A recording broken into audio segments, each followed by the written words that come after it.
Hi everyone. UGC net sociology 2025 June സെഷനിൽ ചോദിച്ച ഒരു ചോദ്യം നമുക്ക് പരിചയപ്പെടാം. The study of science and symbols is called as.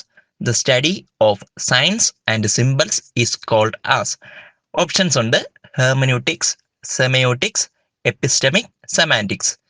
ഈ 4 ഓപ്ഷനിലേക്ക് എത്തുന്നതിന് മുമ്പ്, ഉത്തരത്തിലേക്ക് എത്തുന്നതിന് മുമ്പ് നമുക്ക് ഈ 4 ഓപ്ഷനുകളിൽ പറഞ്ഞിരിക്കുന്ന കാര്യങ്ങൾ എന്തൊക്കെയാണെന്ന് നോക്കാം. First of all, hermeneutics. Hermeneutics is the theory and practice of interpretation, especially of text, symbols or cultural phenomena. ഇപ്പോൾ നമ്മൾ ഒരു ടെക്സ്റ്റ് അല്ലെങ്കിൽ സിംബൽസ് അല്ലെങ്കിൽ ഒരു കൾച്ചറൽ ഫിനോമിനയെ അതിനെ ഇന്റർപ്രറ്റ് ചെയ്യുന്ന അതിനെയാണ് നമ്മൾ ഹെർമന്യൂട്ടിക്സ് എന്ന് പറയുന്നത്. So second one, semiotics. Semiotics എന്ന് പറയുന്നത് എന്താണ്? Semiotics is exactly the study of science and symbols. Science അല്ലെങ്കിൽ സിംബൽസിനെ പറ്റിയുള്ള എക്സാക്ട് സ്റ്റഡീസിനെ നമ്മൾ പറയുന്നതാണ് സെമയോട്ടിക്സ്. ഓക്കെ, നെക്സ്റ്റ് വരുമ്പോൾ നമുക്ക് എപ്പിസ്റ്റമിക് എന്താണെന്ന് നോക്കാം. എപ്പിസ്റ്റമിക് എന്ന് പറയുന്നത് it is an adjective that relates to knowledge, belief or process of knowing. Knowledge, belief അല്ലെങ്കിൽ പ്രോസസ് ഓഫ് നോയിങ്, അറിയുക എന്നുള്ളൊരു പ്രോസസ്സിന്റെ ഒരു അഡ്ജക്റ്റീവ് ആണ്. അതുമായിട്ട് റിലേറ്റ് ചെയ്ത ഒരു അഡ്ജക്റ്റീവ് മാത്രമാണ് എപ്പിസ്റ്റമിക് എന്ന് പറയുന്നത്.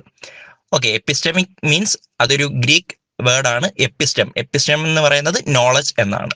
Okay, and final one, semantics. Semantics എന്താണെന്ന് വെച്ച് കഴിഞ്ഞാൽ semantics is the study of meaning in language. The study of meaning in language.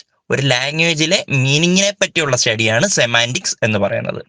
So ഇവിടുത്തെ ചോദ്യം ഏതാണ്? The study of science and symbols.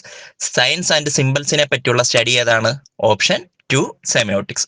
So semiotics is the right answer. Thank U.